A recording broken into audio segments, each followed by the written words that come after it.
শিশুশ্রম বন্ধ করার লক্ষ্যে মঙ্গলবার বিশালগড় বাজারে দলবদ্ধভাবে অভিযানে নামে শ্রম দপ্তর, শিশু সুরক্ষা দপ্তর এবং আরক্ষা দপ্তর। বিশালগড় বাজারের প্রায় সবকটি দোকানে অভিযানে যান তারা। অভিযানে গিয়ে 3টি দোকান থেকে 3 জন শিশু শ্রমিককেও উদ্ধার করেন অভিযানকারী দলটি। যে সমস্ত শিশু শ্রমিকদের বিশালগড় বাজার থেকে উদ্ধার করা হয়েছে তাদেরকে হোমে পাঠানোর ব্যবস্থাও করবেন শিশু সুরক্ষা দপ্তর।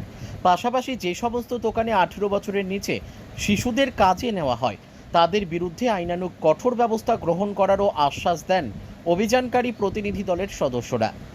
প্রতিনিধি দলটি সংবাদ মাধ্যমের মুখোমুখি হয়ে আরও জানান যে সমস্ত মা বাবারা তাদের শিশুদের কঠিন এবং ভারী কাজের সঙ্গে যুক্ত করেন তাদের সচেতন করার পাশাপাশি যে সমস্ত স্বার্থান্বেষী ব্যবসায়ীরা 18 বছরের নিচে শিশুদের কাজে নিয়োগ করেন তাদেরকেও সচেতন করার লক্ষ্যে এই অভিযান।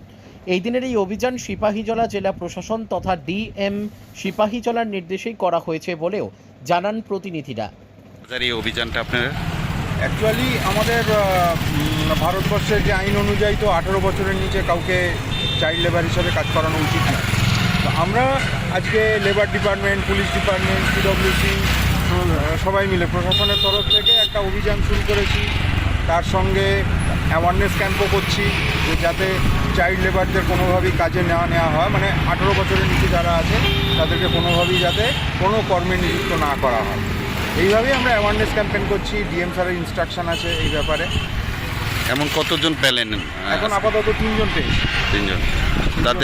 তাদের নেক্সট কী হবে? তাদের রিহ্যাবিলিটেশনের ব্যবস্থা করা হবে। আমাদের সিডব্লিউসি রয়েছে, প্রশাসন রয়েছে, পড়াশুনো করে, মানে তারা যদি আরও আপলিফ্ট করতে চায় আর কি, এনরিচ করতে চায় তাদের জীবনে, সেই জন্য সেই ব্যবস্থা করা হবে।